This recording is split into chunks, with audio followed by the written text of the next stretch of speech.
Selamat pagi, suara saya sudah terdengar?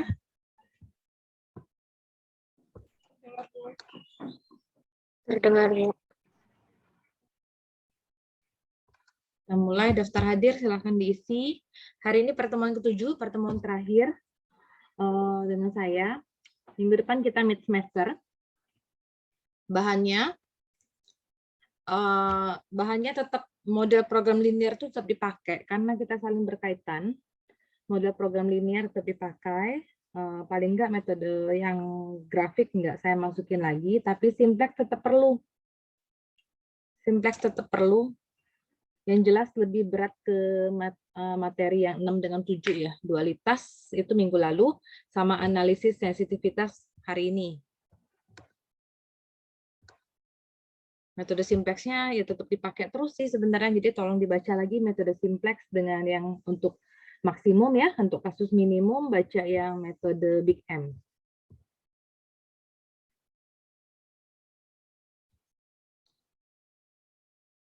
Oke, analisis sensitivitas dan post optimal. Ada yang menyebutnya analisis kelayakan atau analisis pasca optimal, sama aja itu.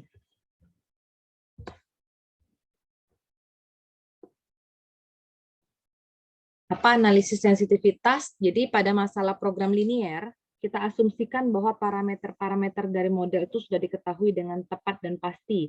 Parameter itu artinya koefisien atau angka di depan variabel. Jadi kita udah tahu sih angka 5x1, 4x2, 5 dengan 4 itu sudah diketahui dengan tepat dengan pasti.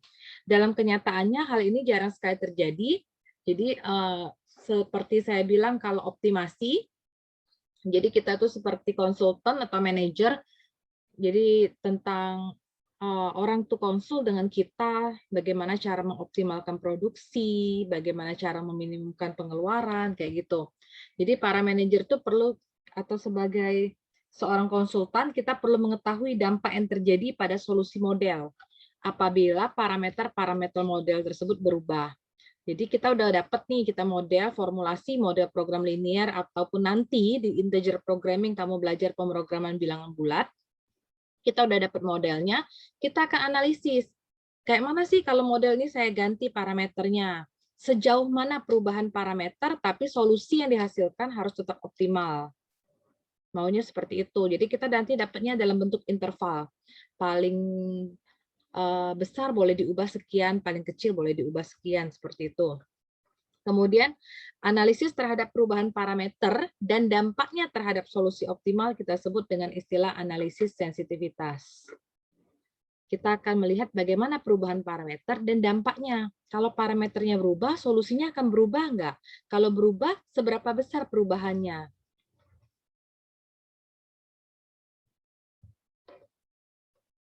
Kemudian analisis sensitivitas yang pertama yaitu perubahan atau ketidakpastian yang mungkin.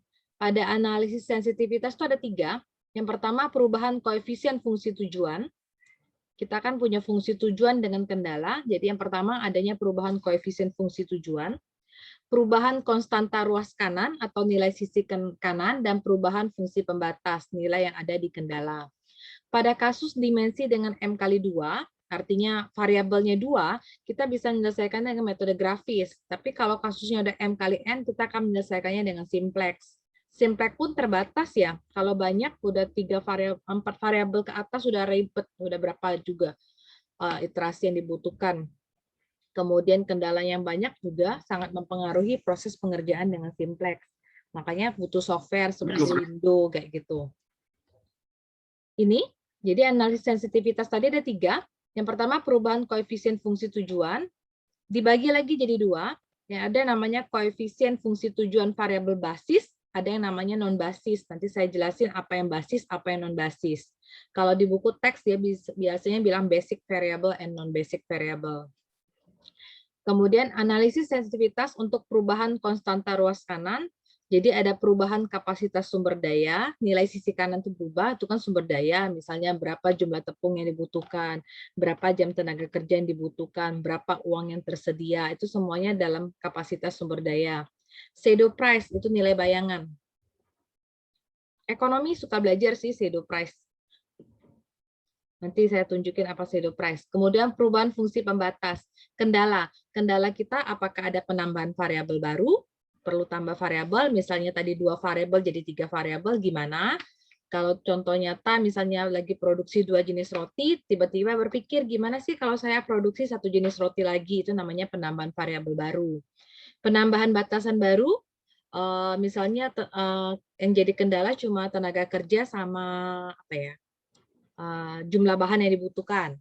Tapi kita nambah lagi nih, ada kendala yang baru. Kendala yang baru misalnya biaya listrik atau selain biaya bahan baku itu apa ya? Biaya operasional yang dikeluarkan. Itu penambahan batasan baru. Kita bahas satu-satu. Yang pertama, perubahan koefisien fungsi tujuan untuk variabel basis dan non-basis. Nah, sekarang yang basis dulu, perubahan koefisien fungsi tujuan untuk variabel basis. Jadi, kalau di program linear, saya recall kembali, ada fungsi tujuan, maksimumkan atau minimumkan. Ingat itu, fungsi tujuan. Jadi, optimasi. Optimasi tidak selalu harus maksimum, tapi bisa juga minimum, tergantung kasusnya. Kalau di kasus ini, contohnya, maksimumkan Z sama dengan 200X1 tambah 160X2. Artinya, ini variabelnya ada 2, kan? X1 dan X2. Misal, X1 adalah jumlah produk A yang dibuat. X2 adalah jumlah produk B yang dibuat atau diproduksi dengan batasan atau dengan kendala subject to. Kendalanya ada 1, 2, 3. Dan selalu diingat, jangan lupa dengan namanya kendala apa ini? X1, X2 besar sama dengan 0. Kendala apa ini?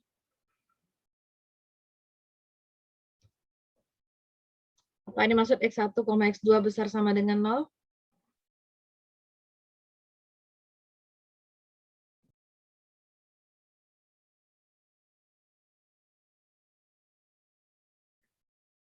Bagian dari model program linear ada yang namanya ini fungsi tujuan, jangan sampai tidak tahu lagi. Yang ini namanya set kendala, dan yang terakhir namanya apa? Yang paling bawah? Slide saya berubah nggak? Berubah kan slide saya? Inilah kan?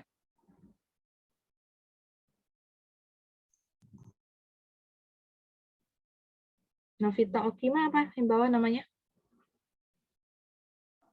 Kendala non negatif. Ya, oke, kendala non negatif.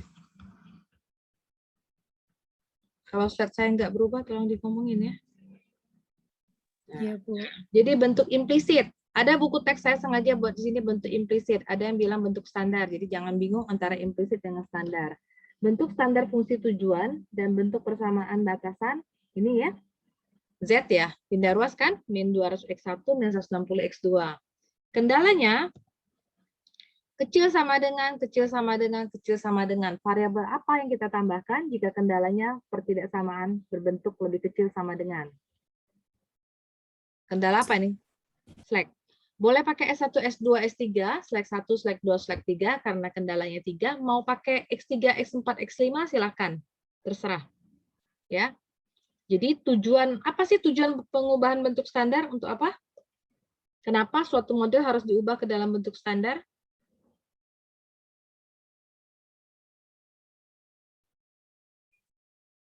Sebelum dikerjakan pakai simplex. Kenapa?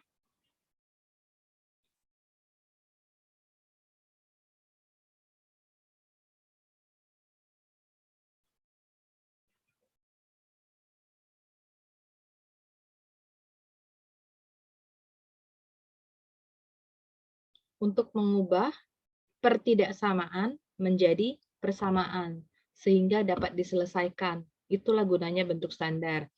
Jadi ini kan bentuk standar, nanti dikerjakan, bukan satu tabel ini ya, ini tabel terakhir yang saya tampilkan. Jadi ini mungkin coba boleh dikerjakan. Ini kerjakan simpleksnya. Ya, kerjakan simpleksnya, sehingga didapat tabel optimal seperti ini.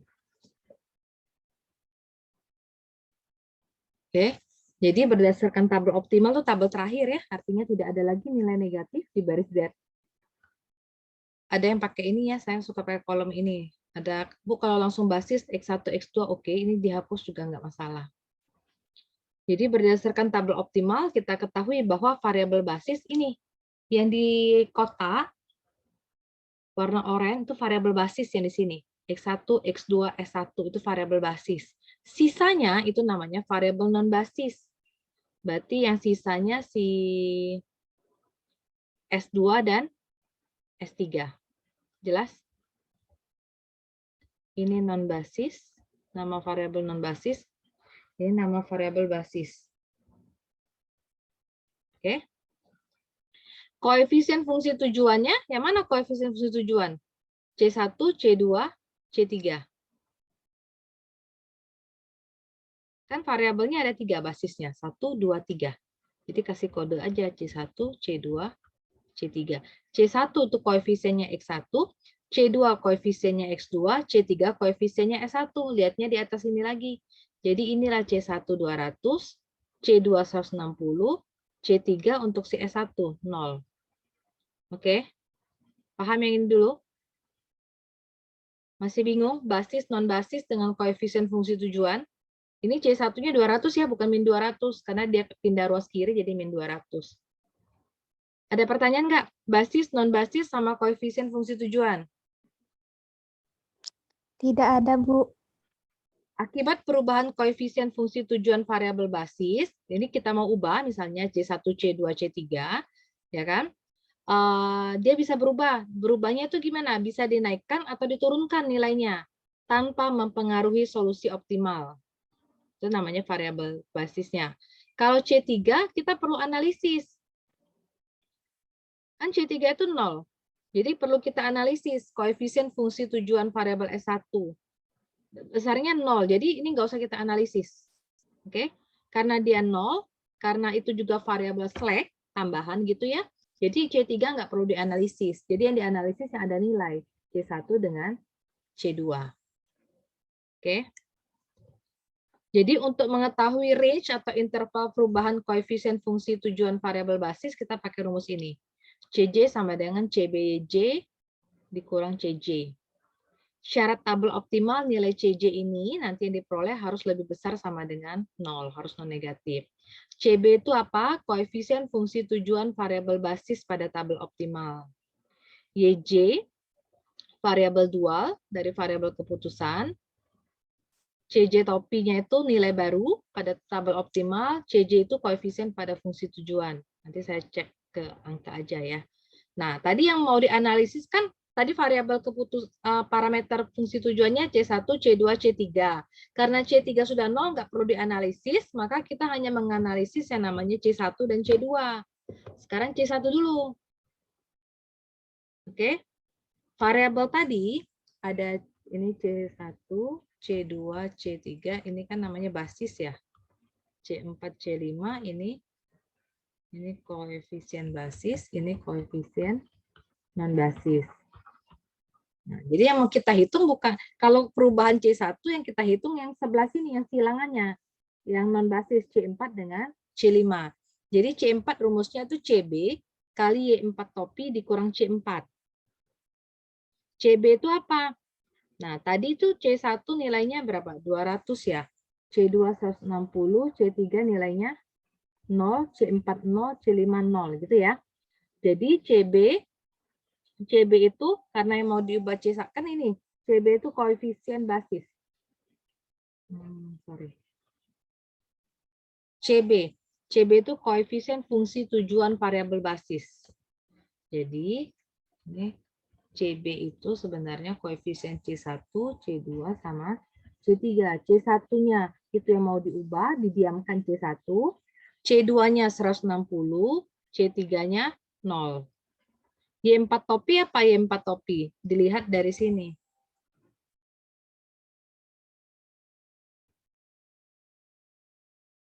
Ini.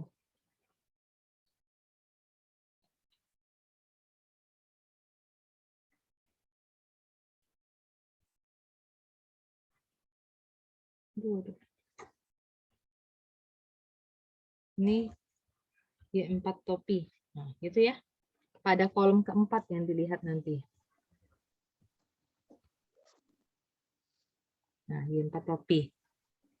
Min 5 per 120, min 4 per 120, min 150 per 120. Nah, ini ya. Yang baris Z nggak usah dimasukin, yang ini aja, 3 ini. Oke. Itu Y4 topi. C4 0 ya, dari sini aja nih C4 0. Jadi rumus C4 tuh CB, ini CB kali Y4 topi dikurang C4 kali kayak matriks biasa ya. C1 kali 5 per 120. 5 per 120 C1, 160 kali min 4 per 120, min 16 per 3, 0 kali ini 0 kan? Syarat tabel optimal C4 topinya harus besar sama dengan 0. Oke? Nanti dapat C1-nya besar sama dengan 128. Cari C5 topi, CB Y5 topi kurang C5. Jadi CB-nya tetap sama dengan yang sebelumnya, C1 160 0. Y5 topinya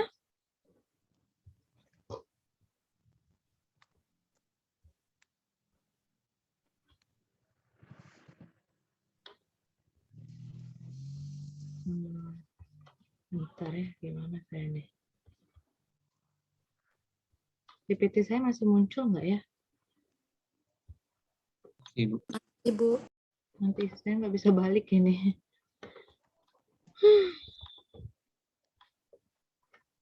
Bentar ya, nggak bisa balik saya.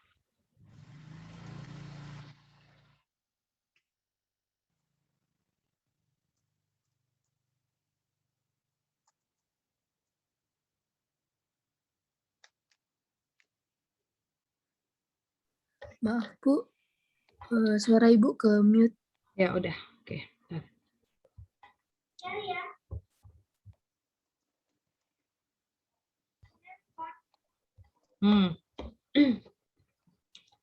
Oke, C5. Keluar belum? Keluar.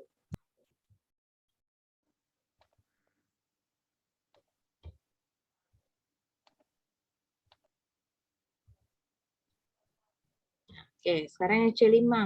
C5 topi itu CB, Y5 topi kurang C5. CB-nya sama dengan yang di C4. Y5 topi, lihat lagi di tabel optimal. Ingat, yang dilihat itu, apa ya, nggak mau balik dia.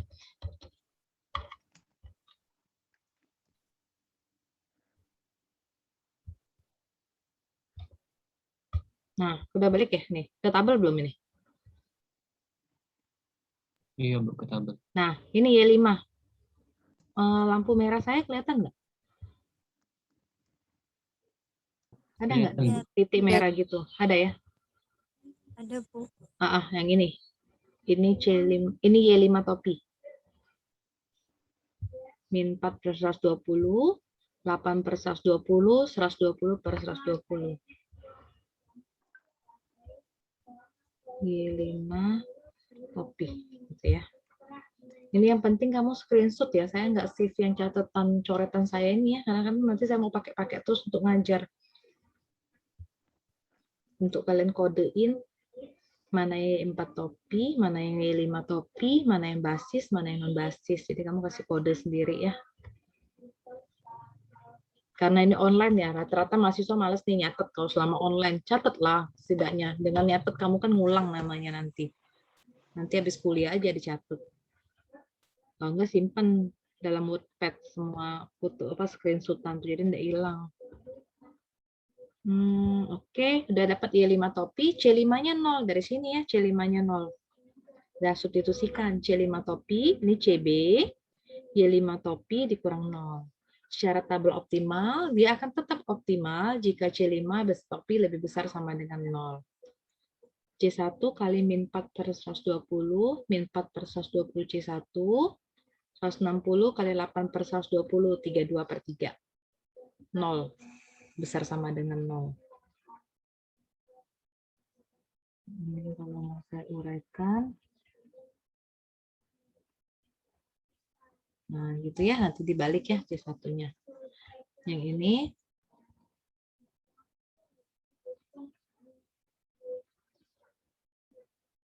Nah, sorry. Ini kan depannya negatif ya, ingat ya, kalau depannya negatif dia akan berubah tanda. Jadi kalau seperti ini, kalau saya gambar dalam bentuk interval,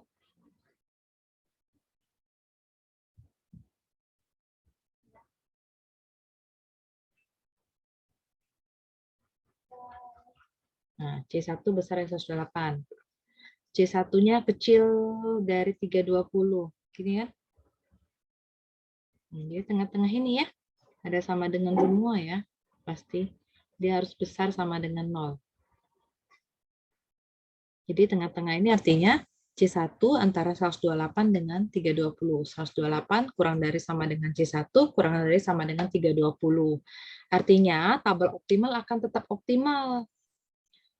Ya kan? Selama nilai C1-nya berada pada interval ini. Kalau C1-nya kurang dari 128 atau lebih dari 320, tabel tidak akan optimal lagi. Artinya nilai X1 dan X2 itu akan berubah. Kok kenapa X1, X2? Ya kan kita nyari pakai tabel simplex, pakai Lindo kan mau dicari. Berapa X1 yang diproduksi, berapa X2 yang diproduksi. Oke, pada batas atas dan batas bawah range akan terjadi multiple optimal solution. Jadi akan baik. Kalau di bawah ini, di bawah 128, di atas 320, nanti dia solusi optimalnya akan banyak, berkali-kali lipat gitu. Bisa jadi optimal, bisa jadi tidak. Sampai sini, ya range C1, paham nggak? Ini sih syaratnya. Nah, yang saya tik ini jangan lupa aja. Nah. Oke, saya lanjut ke C2. Tadi kan ada 2 kan? C1, C2, C3-nya 0, dan kita cari range C2. Carinya tetap yang non-basisnya ya, C4 dengan C5 lagi. Oke, rumusnya sama, CBY4 topi kurang C4. Jadi CB-nya, nah CB tadi kan gini, ini saya ulang lagi, C1, C2, C3, C1 200, ini 160 ya, ini 0 kan? Nah, yang mau diganti C2, jadi tulisnya 200, tadi kan C1, karena sekarang C2 yang dihilangkan nilainya 200, C2 sama 0. Y4 topi sama, tadi di kolom keempat. Ini saya buat nih, kolom keempat. C4-nya 0. C3 0, C4 0. Jadi C4 topi masukin ya. 200 C2 0, 200 C2 0, Y4 topi, ya kan, dikurang nilai C4. Kaliin kayak tadi ya. Syarat tabel optimal tetap optimal jika C4 topi besar sama dengan 0. 200 kayak ini ya, kaliin 5 per 120. C2 kali min 4 per 120, ini 0 tetap. Oke, hati-hati dengan interval tanda negatif di depan, berarti tanda pertidaksamanya akan berubah. C5 juga sama dengan rumus serupa, C5 topi sama dengan CB Y5 topi dikurang C5. Jadi CB-nya seperti ini, tetap sama, Y5, C5. Yang berubah cuma Y5, C5 ya. Tinggal dikaliin, dapat C2-nya. Karena dia range C2, otomatis ini C2. Kalau tadi range C1, ini C1. Nah, berarti nilainya C2 besar sama dengan 100. Ini ya, besar sama dengan 100. C2 kecil sama dengan 250. Nah, ini nah. Jadi 150 kecil sama dengan C2, kecil sama dengan 250. Artinya selama pada interval ini, nilai tabel optimalnya, tabel optimal terakhir tadi dari Simtek, dia akan tetap optimal. Tapi kalau C2-nya kecil dari 100 dan C2-nya besar dari 250, tabel tidak akan optimal lagi. Jadi sebenarnya yang diperlukan tuh bukan ngitung-ngitung ini ya. Inilah yang kita sebut dengan analisis ya. Ini yang harus diomongin. Tulisan ini ya, yang namanya analisis tuh kan angka yang berbicara. Jadi ada angka seperti ini kita jelasin. Penjelasan dari interval yang kita hitung. Nah, gitu itu analisisnya. Ini ya yang dibutuhkan, saya sengaja buat sini jadi bisa kamu pakai terus. Tinggal gonta-ganti. Oke? Ada pertanyaan nggak yang variabel basis? Koefisien fungsi tujuan variabel basis.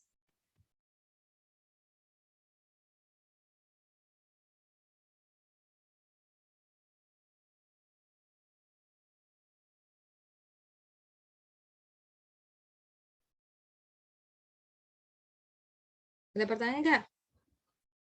Ibu, ini berlaku untuk kasus minimum juga ya, Bu? Iya, kasus maksimum minimum semua berlaku. Ini kebetulan contohnya yang max ya. Iya, max. Kalau ini pun nanti contoh yang di sini kasusnya min, tetap. Yang dilihat di tabel optimal ya. Jadi makanya saya bilang, kalau dikasih soal seperti ini, kerjakan misalnya berapa jumlah barang yang diproduksi, dan lakukan analisis sensitivitas. Jadi artinya Simtek-nya tetap dipakai kalau untuk maksimum, sama yang apa tadi Minimum pakai M big M tetap dipakai. Oke? Karena kenapa harus dipakai simplex? Kita mau pakai tabel optimalnya. Kalau pakai grafik nggak kelihatan tabel optimalnya di mana. Pakai tabel yang paling akhir. Jadi makanya harus dikerjain simplexnya. Jadi ini kan kita butuh angka yang di sini. Y4 topi tadi lah, Y5 topi.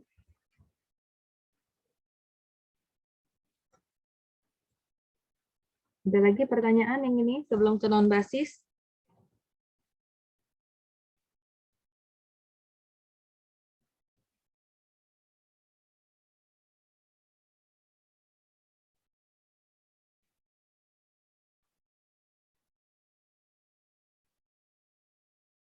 Oke, saya lanjut. Kalau nggak ada. Sekarang kita yang variabel non-basis. Perubahan koefisien fungsi tujuan variabel non-basis. Jadi ini contohnya nih. Ada contoh baru lagi saya buat. Oke, kasus maksimum. Variabelnya ingat, ini variabelnya 3, namanya kendalanya 3. Ini kendala negatif. Artinya, seperti biasa, cari dulu bentuk implisit atau bentuk standarnya, ya kan?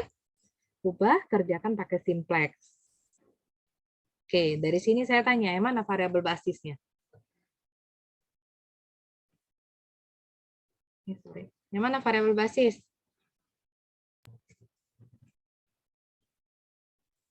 X1, X2, sama S3, Bu.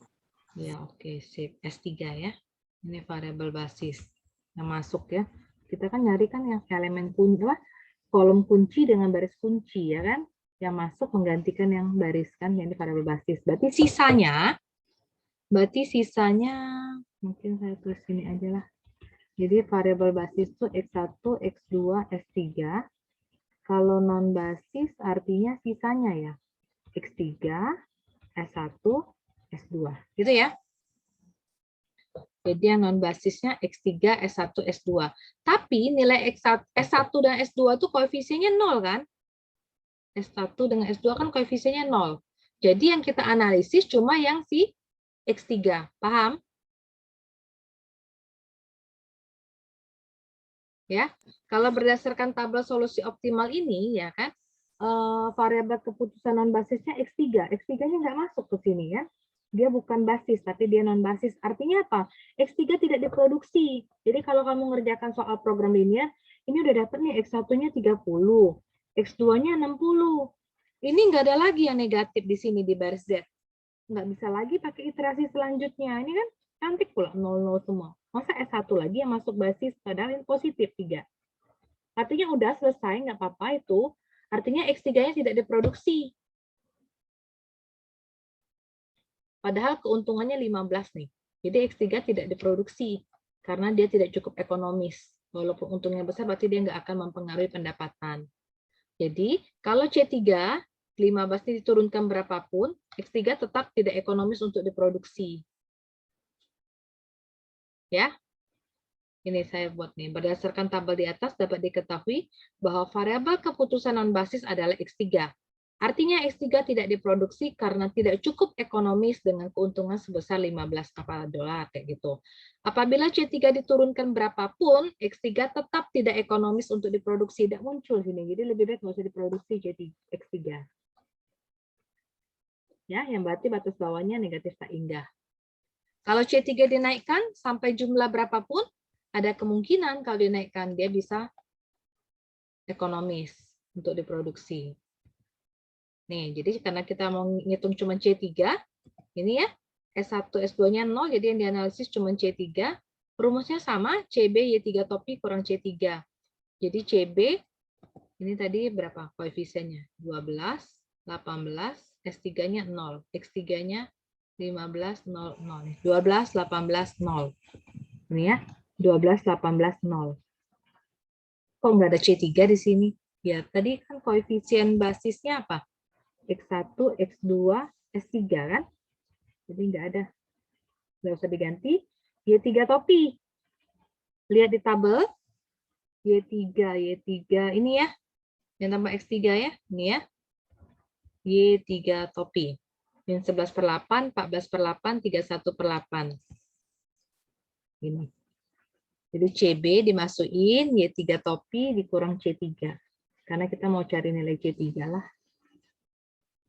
Syaratnya C3 besar sama dengan 0, sama kayak tadi ya. 12 kali ini 11/8, 18 kali 14/8, tambah 0 kali ini. Besar sama dengan 0. Jadi C3-nya kecil sama dengan 15. Tulis seperti ini, oke. Mau pakai minta hingga, kayak gini boleh. Jadi solusi optimal tidak akan berubah selama nilai C3-nya ada pada interval ini. C3 kurang dari sama dengan 15. Yang berarti X3 tidak ekonomis untuk diproduksi. Dia akan layak diproduksi kalau dia di luar range tersebut, kalau lebih besar daripada 15. Paham nggak ini? Ini analisisnya, ini yang penting ya. Ngomongannya ini yang penting. Oke, ada pertanyaan yang non-basis?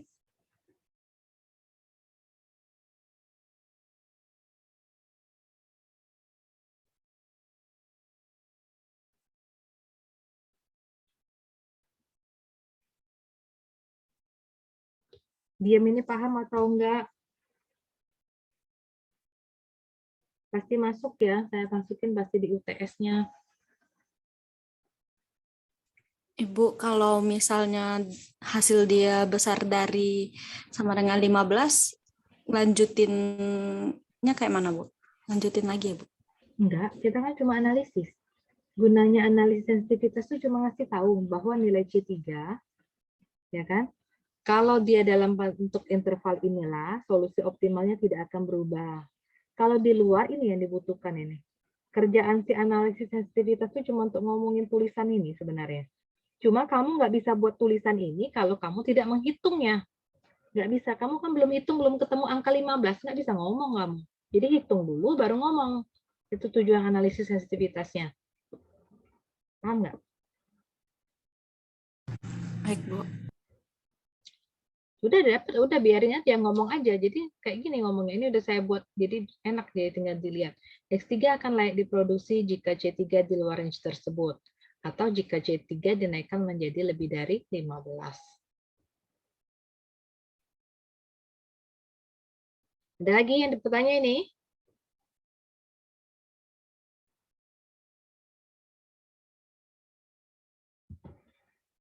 Sekarang perubahan konstanta ruas kanan, sisi kanan. Kapasitas sumber daya, rumusnya lain lagi kalau sisi kanan.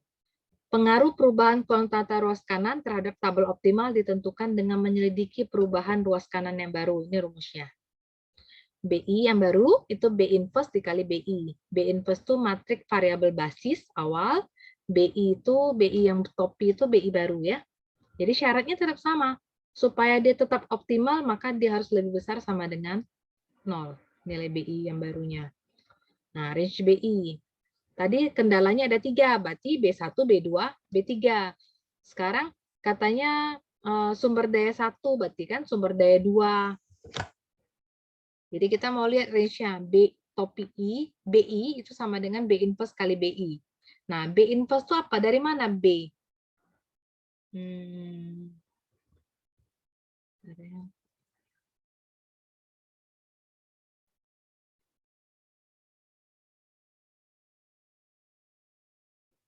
Nih, variabel basis itu apa? X1, X2, S3. Jadi X1, jadi B itu gini, X1, 100.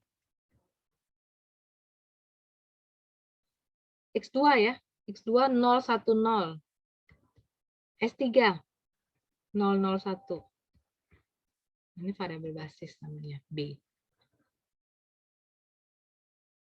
Oke. Nah, ini dari mana? 5/8, min 6/8, 2/8. B inverse-nya. Bukan 10 tadi yang diinverse-kan ya.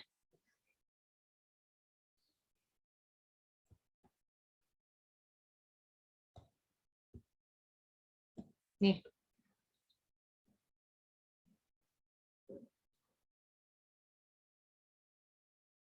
Ini yang di kotak hijau. Itu B. Yang di kotak hijau.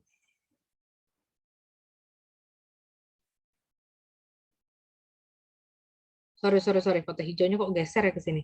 Gini. Gimana ya? Saya salin ulang aja kayaknya ya bagusnya.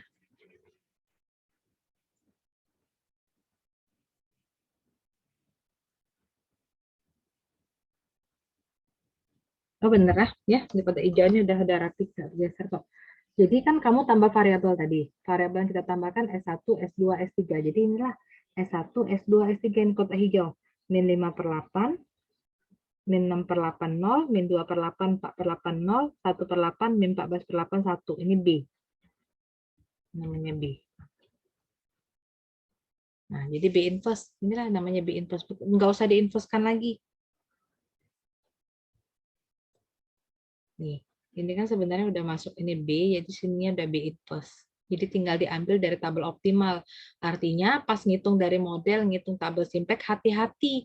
Jangan sampai salah, supaya tabel optimal di sini nggak salah hitung.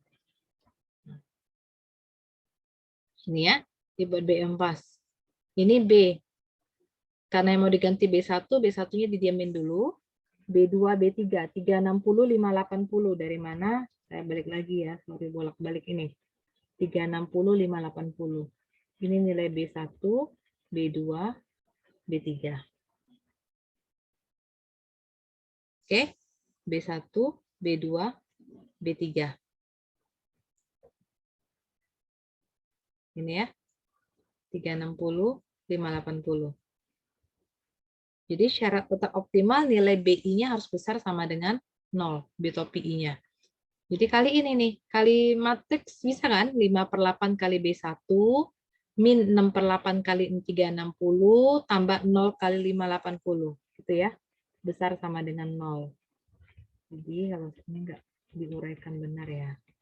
Nah, biar dapat B1-nya besar sama dengan 432. Yang ini, min 2/8 kali B1, tambah 4/8 kali 360, tambah 0 kali 580. Jadi min 2/8 B1 besar sama dengan min 180. Jadi tinggal ganti tanda ya. Kan?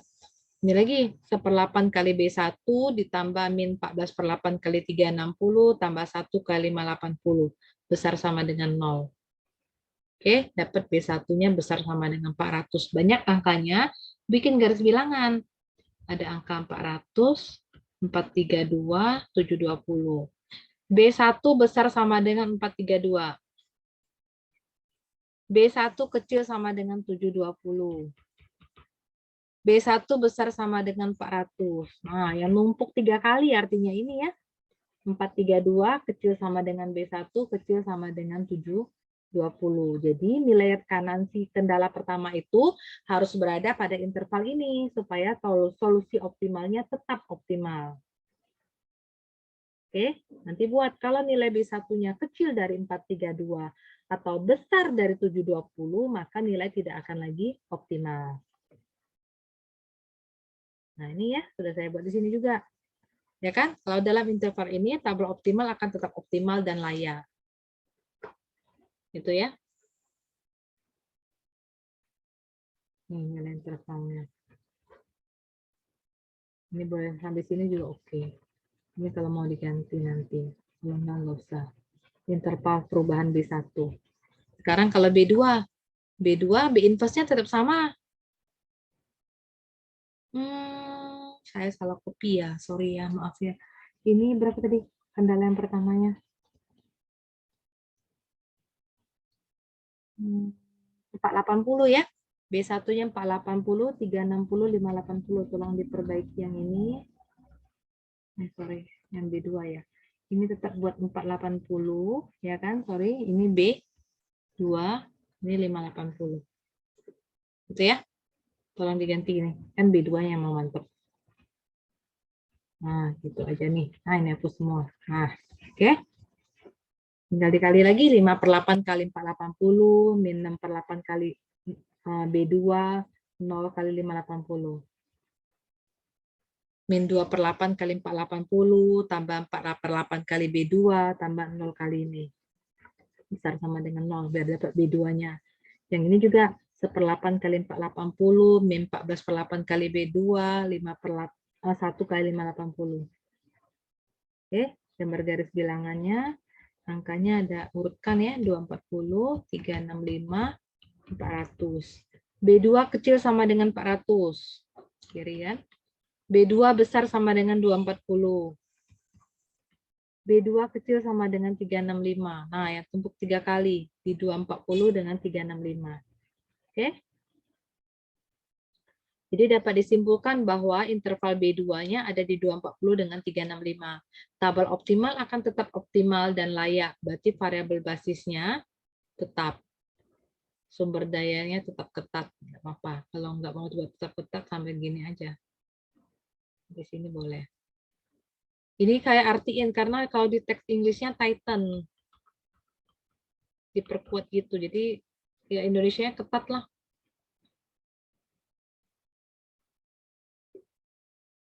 Oke?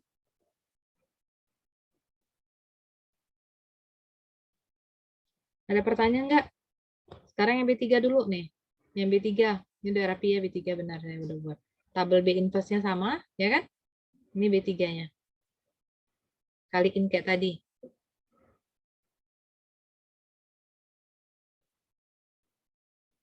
Ini kan 0 B3, udah 0. 0 kali B3 juga 0.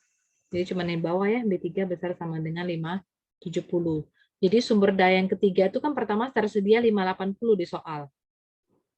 Artinya dia sisa unitnya 10, jadi biar 570. Maka sampai sini oke. Oke, itu yang perubahan sisi kanan. Ada pertanyaan nggak? B1, B2, B3. Jadi kamu ini udah belajar dengan saya tadi barusan koefisien fungsi tujuan yang basis, sudah. Yang non basis, sudah. Sekarang sisi kanan kendala. Ada lagi nggak pertanyaan? Atau yang bagian mana yang perlu saya ulang?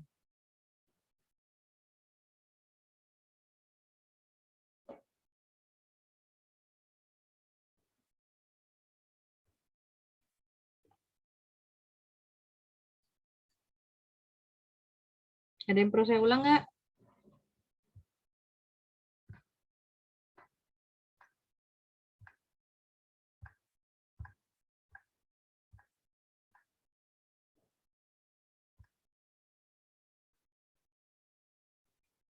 Nggak ada, Bu. Lanjut. Sekarang shadow price, nilai bayangan. Shadow price itu untuk mengetahui seberapa besar pengaruh perubahan nilai sisi kanan, ruas kanan, selama masih dalam range atau interval terhadap nilai Z. Ini shadow price. Jadi ada B1 tuh sumber daya 1. Jadi kalau B1 ini kan tadi dapat interval B1. Kalau B1 diubah gimana? Nah, shadow price-nya kayak gini. Misal ya, misal ini B1 diturunkan menjadi 440. B1 awal berapa? Lihat lagi soalnya dulu. B1 awal itu 480. Kalau saya turunkan jadi 440 misalnya. Modalnya misalnya pertama 480 juta. Tapi mau kita turunkanlah jadi 440 juta. Jadi gimana caranya? X1, oh terpaksa saya harus ngomongin dulu ya, sorry ya. Nah ini dulu nih, yang tadi ya. Tadi saya mau skip, rencana mau nanti di belakang. Ini interval tadi dapatkan 432, kecil B1, kecil 720. Jadi solusi optimalnya X1. X1-nya dari mana 5/8? Lihat di kolom ya. Ini nih, ini kan kolomnya si X1 kan. 5/8 min 2/8 1/8. Ini ya saya buat ya, 5/8 min 2/8 1/8. X1, X2, S3. Dari mana? Ke tabel gini lah, kalau enggak. Sorry. Ini ya, variabel basisnya X1, X2, S3. 5/8 min 2/8 1/8. Ini ya, X1, X2, X3, 5/8 min 2/8 1/8. Ini kolom B1 ya. Terus dari mana min 270?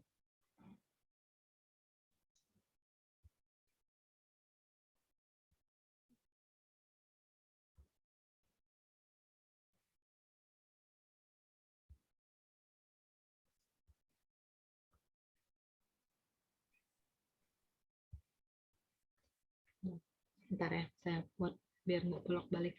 Ini sorry, ini range B1.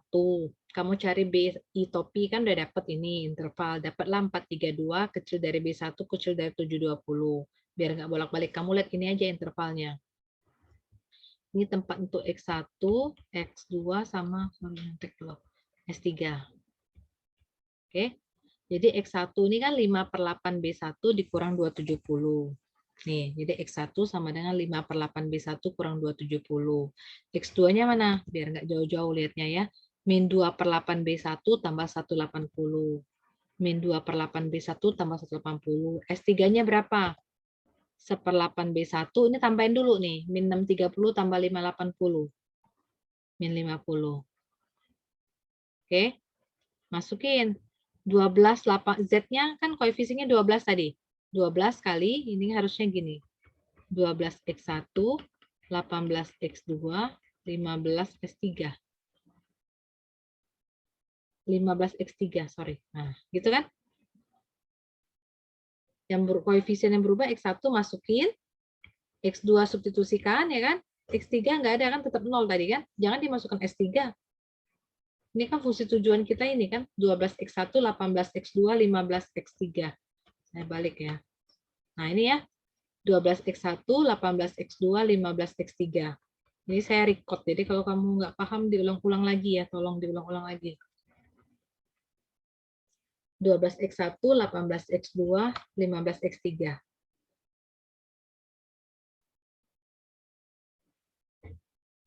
Ya, untuk dapat nilai Z-nya seperti ini. Terus B2.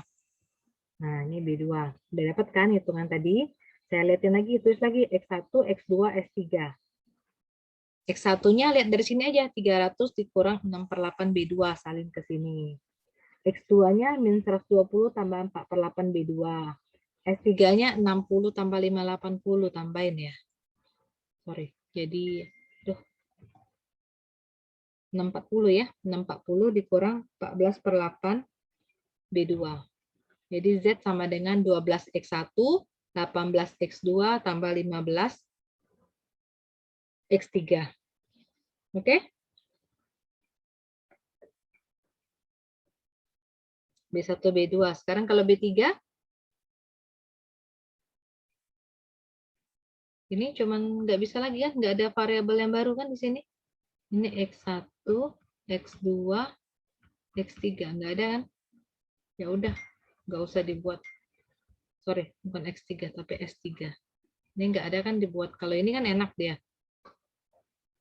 Nanti buat di sini nih. X1, X2, S3. Tetap dibuat nggak apa-apa. X1-nya 30 tambah 0 B3. Nih, 300 kurang 270, 30 tambah 0 B3. Min 120 tambah 180, 60 tambah 0 B3. Nih, 60 tambah 0 B3. S3-nya 60 kurang 630 tambah B3. Min 570 tambah B3. Ini tetap lagi 12X1, 18X2, 15X3. Ini X1-nya masukin dari ke sini. Ini saya masih salah copy nggak? Ini saya copy salah nih, perbaiki ya, sorry ya, ini diganti nih. 12X1-nya 30 tambah 0 B3 gitu ya. 18X2-nya 60 tambah 0 B3 tambah 15 kali 0. Itu ya, tolong diperbaiki itunya.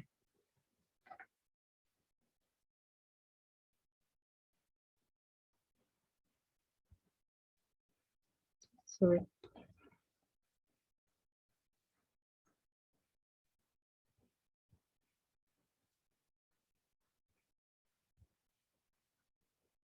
Nah, sekarang kita ke shadow price tadi.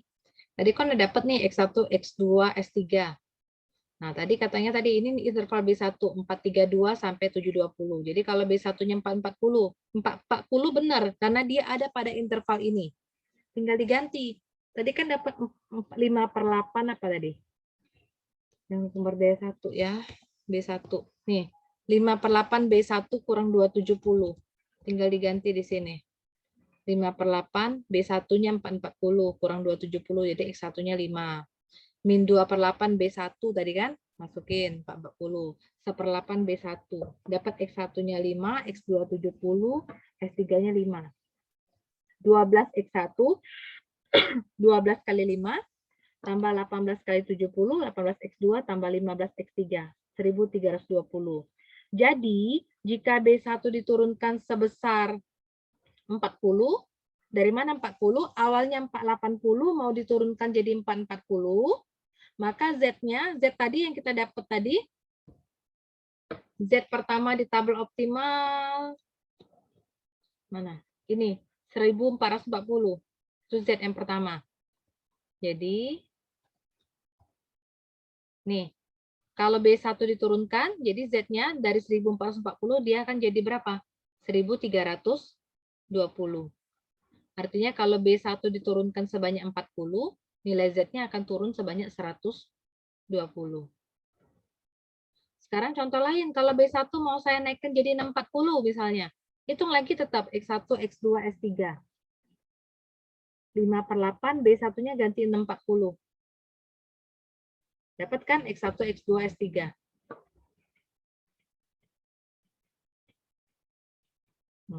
1920. Oh, naik ya. Tadi awalnya untungnya 1440. Jadi kalau B1 dinaikkan, ya kan? Dari 480 jadi 640, Z-nya juga akan naik. Z pertamanya 1440, setelah kita naikkan jadi 1920, jadi 480. Jadi besarnya perubahan nilai Z, ini ya. Jadi shadow price-nya 3, bayangannya. Paham nggak shadow price ini? Inilah yang namanya multiple optimal solution. Kelipatan dia. 40 dengan 120, 160 dengan 480. Kelipatan berapa? 3 kali kan? Makanya kelipatan 3, jadi shadow price-nya 3. Harga bayangnya 3 kali lipat.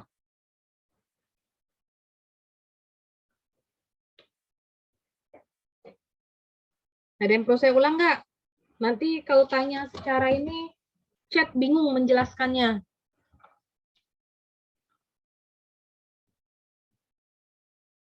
Baca, lihat video recordnya berulang-ulang caranya ya, kalau kurang paham lagi nanti.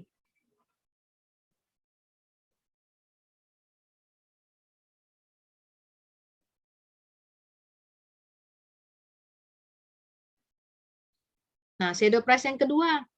Ini interval B2, 240, B2 sampai 365. Sekarang kalau B2-nya diturunkan jadi pas 240 gimana? Masukin ya, tadi kan dapat di yang B2. 300 kurang 6/8-nya dapatnya ini. Nah, di range B2 nih ya. 300 kurang 6/8, min 120 tambah 4/8, 640 dikurang 14/8. Nah, ini. Masukin, substitusikan nilai 240 di sini. Dapatlah nilai Z-nya nanti. Jadi kalau B2 diturunkan, B2 kan nilainya harusnya 360. Kalau mau diturunkan jadi 240, Z-nya juga akan turun. Oh, Z-nya nggak akan turun, tetap. 1440 tetap ya. Z-nya tetap. 140 tetap 140, nggak turun dia. Kalau B2, ini B2 ya, tolong diganti lagi. Kalau B2-nya dinaikkan jadi 364, substitusikan, rumusnya sama. 300 kurang 6/8 B2 yang tadi ya. Substitusikan 364, dapat Z-nya 1440. Tetap juga nggak akan berubah. Jadi shadow price-nya 0. Tidak akan mempengaruhi nilai keuntungan. Jadi mau B1 dinaikkan, mau B2 dinaikkan atau diturunkan, tetap dia akan shadow price-nya 0. Kalau yang ketiga, sumber daya 3 itu kan yang longgar, katanya B3 besar dari 570, cuman kayak gitu kan, dia tidak akan mempengaruhi nilai Z. Artinya, mau dinaikkan berapapun sampai ke tak hingga, dia tidak akan berpengaruh terhadap nilai Z. Karena kita cuma dapatnya B3 besar sama 570. Sumber daya 3, nggak ada ngaruh ya. Karena yang 3 ini kan untuk tadi si S3 ya. Oh iya benar, untuk S3 kan. Jadi nggak akan ngaruh. Tidak ada pengaruh dengan X1 dan X2. Jadi shadow price itu dapat ditentukan prioritas penambahan atau pengurangan sumber daya. Pada kasus maksimum, prioritas sumber daya akan ditambah.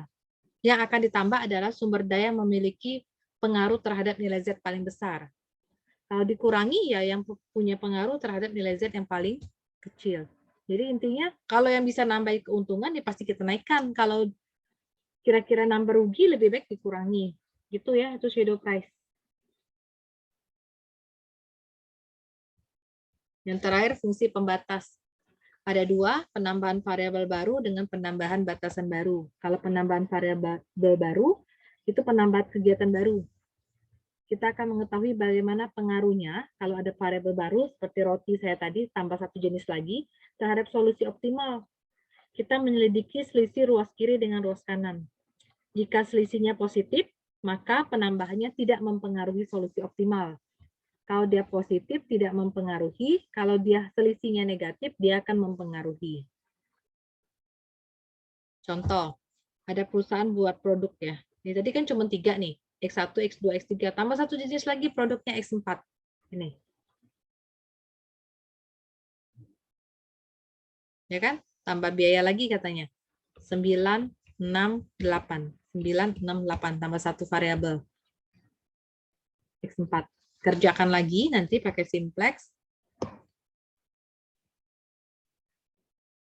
Ini ya, ingat dual. Nah, maksudnya pakai dual kan, pembatas dual yang baru. Dual itu yang baris jadi kolom, kolom jadi baris. Ini kolomnya, 968. Ini ya, 9 jadi Y1, 6 Y2, 8, 9 Y3. 8 Y3 yang pertemuan kemarin. Besar sama dengan, karena ini tandanya kecil sama dengan, jadi berubah jadi besar sama dengan. Koefisiennya berapa? 12.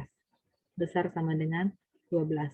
Jadi C4 topi itu 9Y1 tambah 6Y2 tambah 8Y3, 12 pindah ruas ke kiri, min 12. Ini rumusnya, P-nya, simplex multiplier, pengali simplex, CB kali B inverse. Ini bukan sama dengan dikali ya. CB itu, tadi kan, C1, C2, C3 ya. 12, 18, 0. Nah, 12, 18, 0. B inverse yang tadi yang dapat yang warna hijau tadi. Dikaliin. Dapatlah 300. 3 itu artinya Y1, Y2, Y3.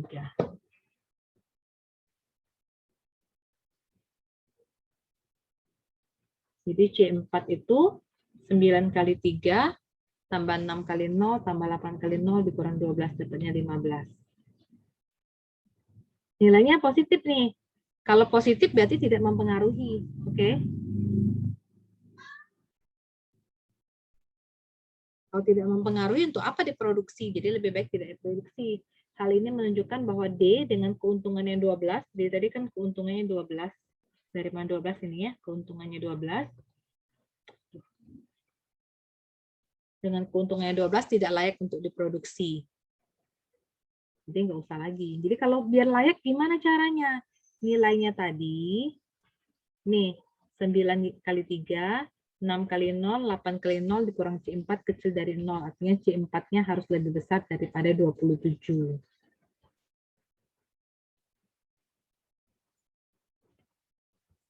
Kalau batasan baru nih, kalau nambah kendala baru.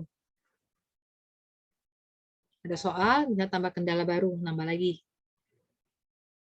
Di bawahnya. Hitung lagi, nambah kendala baru, kira-kira mempengaruhi solusi apa enggak. Saya mau sedikit menunjukkan cara nyari analisis yang tadi, ngitung belibet itu, pakai Lindo.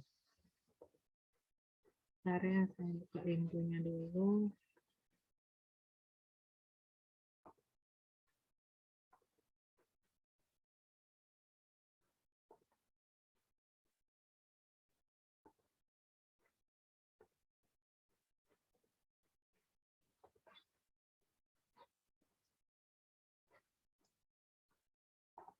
Screen saya di mana ya kalau di layar kalian?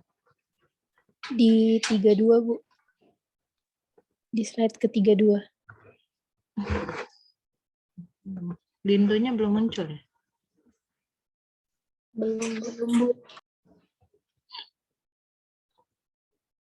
Sudah dicoba Lindonya di install? Sudah, Bu. Ini sudah keluar nggak? Ini keluar nggak? Sudah, Bu. Ada, Bu. Saya harus bolak-balik kayaknya. Saya foto dulu soal satu. Untuk soal satu dulu ya.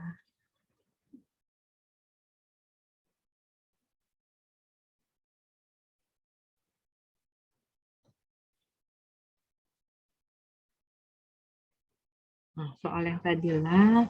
Sekarang posisi saya masih di Lindo, dah. Masih. Nah, keluar tulisan saya, keluar nggak?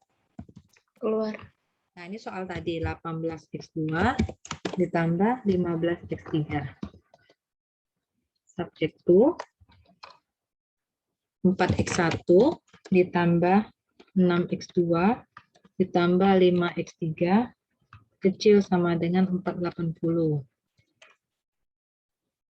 2x1 ditambah 5x2 ditambah 6x3 kecil sama dengan 360. 3x1 ditambah 8x2 ditambah 6x3 kecil sama dengan 580.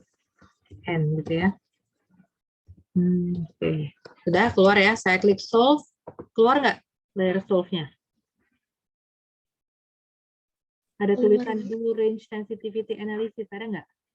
Iya. Nah, kalau kita mau, kita klik yes. Karena kita udah belajar analisis sensitivitas. Kita klik yes, di close.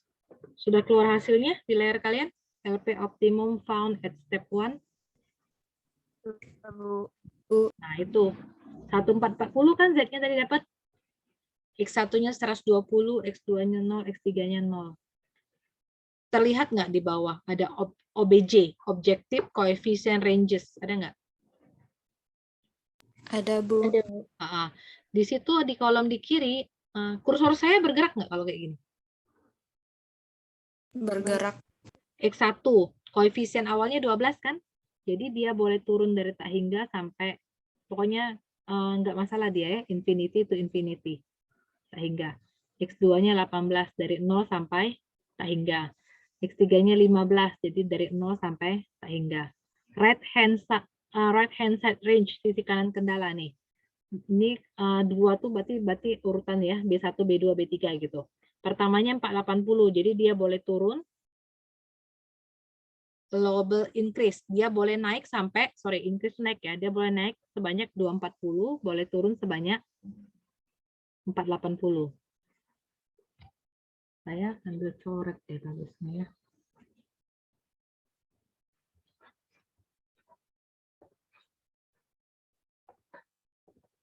Ini sekarang udah whiteboard belum posisinya? Iya, Bu. Di situ kan ada OBJ itu objektif ya.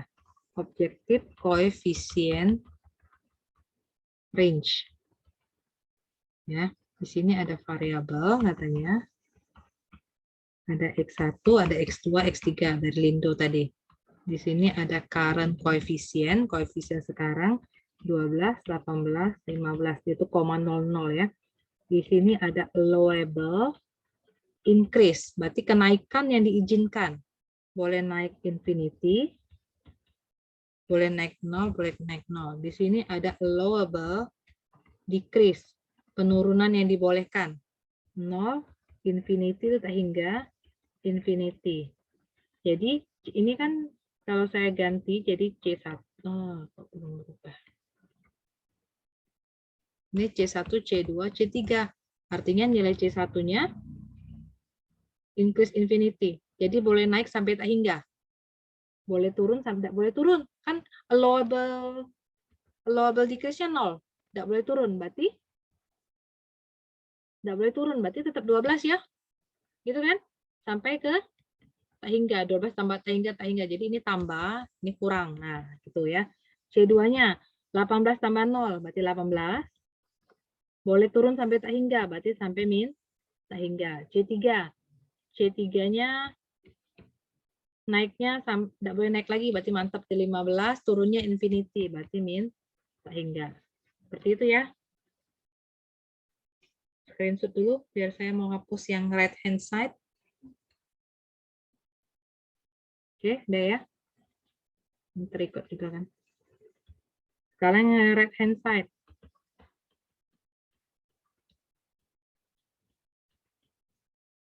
Di sini ada current RHS. Ada allowable increase. Ada allowable decrease. 480, 360, 580 ini nilai B1, B2, B3 gitu ya. 240, infinity, saya buat gitu aja, infinity, 480, 120, 220. Artinya ini nilai kan right hand side, berarti B1, B2, B3. Kalau increase tambah, decrease kurang. Nah, tulisan saya jelek-jelek lah biar cepet ya. Jadi B1 tambah, nilainya 480. Ya kan, nilai awalnya nih 480, boleh tambah 240. Berarti berapa? Tolong tambahin 480 tambah 240. 720 ya? Iya, Bu. Nah, 720 berarti. Boleh turun sebanyak 480, berarti 480 kurang 480, 0. Bagaimana dengan nilai B2? 360, boleh tambahin sebanyak infinity, berarti sampai tak hingga. 360 boleh turunin 120. 240. Gimana B3? 580 boleh naik ya? Sebanyak tak hingga, sampai tak hingga, turunnya 220. 580 kurang 220. Nah, gitu ya. Itu artinya nilai B-nya. Kalau pakai software, bacanya gitu. Oke, materinya sampai situ. Itu bahan sampai ke mid. Analisisnya yang saya butuh ya, yang tadi. Koefisien fungsi tujuan, basis non-basis, sama sisi kanan. Sebenarnya dua itu aja yang paling penting. Yang di shadow price, sampai terakhir di shadow price. Yang kedua terakhir tuh tambahan variabel baru, kendala baru, itu semuanya tambahan aja. Ada pertanyaan kah? Kuisnya sudah selesai koreksi, tapi belum saya sempat input nilainya, nanti saya share. Pokoknya semuanya seperti biasa, saya kembalikan koreksiannya. Ada pertanyaan?